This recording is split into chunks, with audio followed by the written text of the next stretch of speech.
Medigadda barrage కి కేంద్రం red alert ఇచ్చింది. మేడిగడ్డని కేటగిరీ 1 ప్రమాదకర డ్యామ్ గా గుర్తించింది. డ్యామ్ సేఫ్టీ అథారిటీ నివేదికని లోక్సభలో వెల్లడించింది కేంద్రం.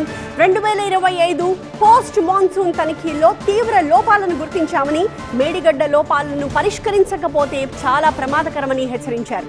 మేడిగడ్డ భద్రతపై తక్షణ చర్యలకు కేంద్రం ఆదేశించింది. నివారణ చర్యలు అమలు చేయాలని తెలంగాణ సర్కార్కి సూచించింది కేంద్ర సర్కార్.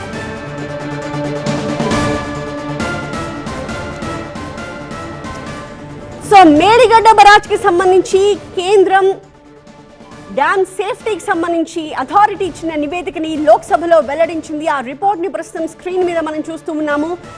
2025 పోస్ట్ మాన్సూన్ తనిఖీల్లో చాలా లోపాలను గుర్తించాము. మేడిగడ్డ లోపాలన్నింటినీ పరిష్కరించకపోతే ప్రమాదం అని చెప్పి ఆ రిపోర్ట్లో చాలా స్పష్టంగా హెచ్చరికలు కనిపిస్తూ ఉన్నాయి.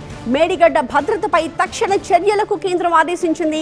నివారణ చర్యల్ని వెంటనే అమలు చేయాలి అంటూ తెలంగాణ సర్కార్కి కేంద్ర ప్రభుత్వం సూచించింది.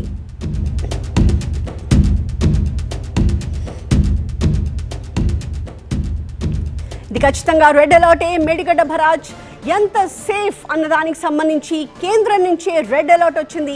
మేడిగడ్డని కేటగిరీ 1 ప్రమాదకరమైన డ్యామ్గా గుర్తించింది కేంద్రం. డ్యామ్ సేఫ్టీ అథారిటీ ఇచ్చిన నివేదికని క్షుణ్ణంగా పరిశీలించిన తర్వాత రాష్ట్ర ప్రభుత్వానికి కొన్ని కీలకమైన సూచనలు చేసింది. అలాగే ఆ డ్యామ్ సేఫ్టీ అథారిటీ నివేదికని లోక్సభలో కూడా బహిర్గతం చేసింది కేంద్రం.